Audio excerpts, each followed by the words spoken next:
করে ত লেখা থাকে, সেক্ষেত্রেও কি আমার বর্ণ বিশ্লেষণের শেষে যে খণ্ডের ত, যদি তোর এটা থাকে তাহলে, যদি হ্যাঁ। অচিহ্ন না থাকে তাহলে অবশ্যই অ দিতে হবে, অবশ্যই অ দিতে হবে, ঠিক আছে? আচ্ছা, আর না হলে শেষে যেটা খণ্ডের ত লিখেছেন ভেঙে ওটা ত লিখবো? হ্যাঁ, খণ্ডের ত থাকলে তুই অ্যাকচুয়ালি হঠাৎ যদি তুই এইভাবেও লিখিস এটাও কারেক্ট বানান, কারণ এটার জন্যই এটা চিহ্ন, ঠিক আছে? এটা চিহ্ন এটা। আচ্ছা,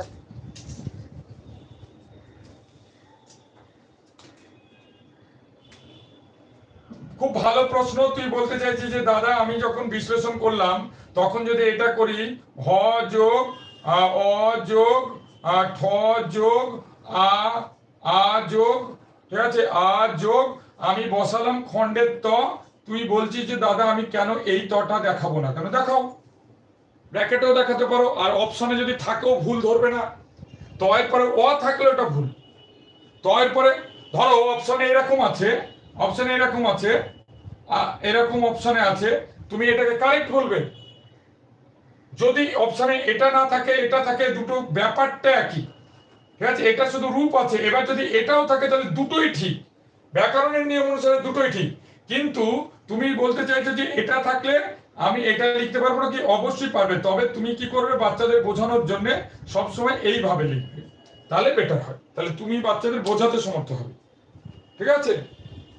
আচ্ছা, আচ্ছা, দুঃখের ক্ষেত্রে একই, এখানে বিসর্গ এলো স্বরবর্ণের পরে এলো, কিন্তু দুঃখের বিসর্গর পরে কিন্তু ডাইরেক্ট খ যোগ, ঠিক আছে? এখানে কিন্তু বিসর্গের পরে স্বরবর্ণ এলো না, ঠিক একই ভাবে। আর চন্দ্রবিন্দুর ফ্যাক্টর তো বলেই দিয়েছি, তাহলে আমাদের পঞ্চপাণ্ডব বর্ণ বিশ্লেষণের এইটুকু জানলে আমার ছেলে মেয়েদের আমি জানি বর্ণ বিশ্লেষণে একটাও ভুল হবে না।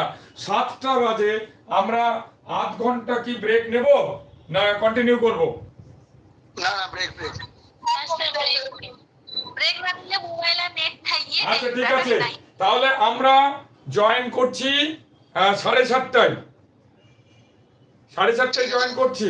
আচ্ছা, আমি যেটা বলি, যারা আমার রেজিস্টার্ড স্টুডেন্ট নয় তার বাইরের ছেলেমেয়েরা আমাকে একটুখানি বলো, যা অবস্থা, আমি কি যে যে লিস্ট ওরা প্রচার করেছে বর্ণ পরিচয় বর্ণ বিশ্লেষণ, ঠিক আছে, আর এগুলো তাড়াহুড়া করে হয় না, তোরা নিজেরাই বুঝতে পারছিস যে এত অল্প বলছি তাও চলে গেছে, 7টা বেজে গেল, 4টা 3 ঘন্টা হয়ে গেছে শুধু বর্ণই। এগুলো দরকার নেই তোর মনে হয় না? সবকিছুর মূল এগুলো না, এটা তো দরকার, এগুলোকে স্কিপ করে যাওয়া সম্ভব না।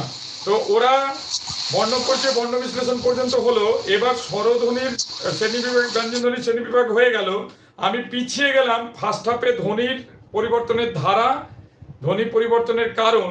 আমি চেষ্টা করব বেসিক জায়গাগুলোকে ধরে ধরে শেষ করার সেকেন্ড হাফে। কারক আর শব্দ ভান্ডারটা লাস্টে গল্প করে করে বলবো, একটুখানি আইডিয়া করলেই হবে, কারণ এই জায়গাটা স্ট্রং দরকার, যে জায়গাটা আমি এখন করালাম। তাই আপাতত আমাদের আধ ঘন্টার জন্য ব্রেক থাকছে, ঠিক আছে, ইউটিউব সমস্ত কিছু বন্ধ থাকছে, তারপরে আবার চালু হবে, ঠিক আছে? চলো দাদা, কারকটা একটু ভালো করে করে দিয়েন না, আমার একটু অসুবিধা হয়, কারকটা অনেকেরই অসুবিধা হয় যদিও। আচ্ছা কারক ঠিক আছে, ঠিক আছে, সেটা ভালো করে করব, বেশি সময় দিয়ে করব, ঠিক আছে? দাদা ব্যবহার আর সহযোগিতা একটু ভালো করে বুঝিয়ে দেবে, মায়ে ঝিয়ে ঝগড়া করে ওইখানটা। ঠিক আছে, সব বোঝাবো, কিন্তু আমি তো কারক ওই মায়ে যে ঝগড়া দিয়ে তো শুরু করবো না, আমি কারক আগে শেখাবো, তারপরে কারক নির্ণয়ে যাব, আমি শেখানোটুকু করি। হ্যাঁ ঠিক আছে, হ্যাঁ। এই সুজয়, একটুখানি ইউটিউবটা পজ কর, আর আমি এটা একটু বন্ধ রাখি, আমার মোবাইলগুলো চার্জে দিয়ে দিই আধ ঘন্টা, এটা 57% আছে।